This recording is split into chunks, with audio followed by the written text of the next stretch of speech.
We click on the Patch by Name button to activate this powerful tool. The search engine works on both user and system labels within a device.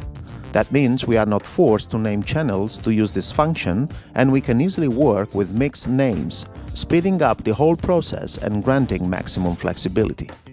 For both inputs and outputs, the more we type, the more the channel range is narrowed.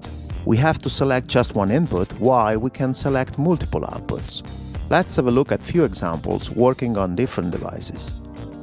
On a fresh Xbox MD, meaning with no user labels but just system ones, we can type S on the input search field. Immediately the input list is showing us all the channels names starting with an S. So we have 64 SFP and 64 SC channels. If we then type an F, the list is much shorter, showing just the 64 SFP channels. We can probably decide now to scroll the list and click on the desired input channel. Let's say we want to patch the selected input to just one output, for example, DirectOut 34. The search engine is not case sensitive, so we can quickly type DirectOut 34, select the only output found in the list and confirm the patch with return, or with a click on the button name Patch Selected. Once patched, the color of the output name becomes blue, meaning that now it has as source the channel selected on the input search field. Underneath the Patch by Name panel, the grid has been graphically refreshed, showing the last cross point set. This is very useful when the cross point is just a starting point for further related patching.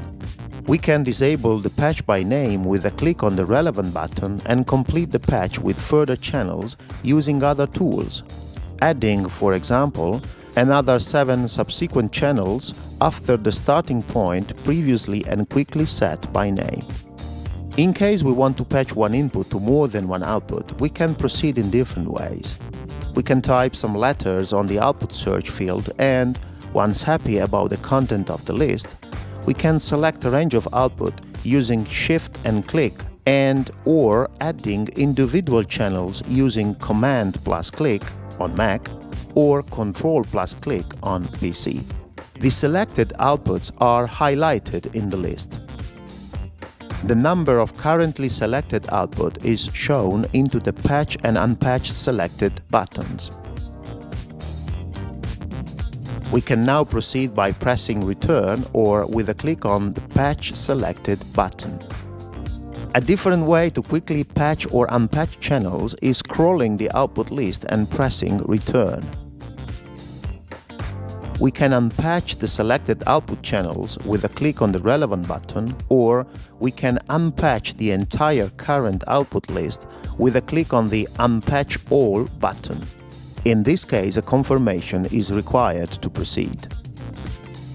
Let's now make an example with user labels. For example, on a M1K2 MIDI router. We know we have an input channel named Test Tone. Maybe we don't even remember now from which MIDI input port is coming from. No worries. We also know we have a bunch of output channels named IFB followed by a number on different MIDI outputs. Let's say we want to make a quick test of all the IFB outputs using that test tone. Few keystrokes and a click on Patch All and we are ready to go.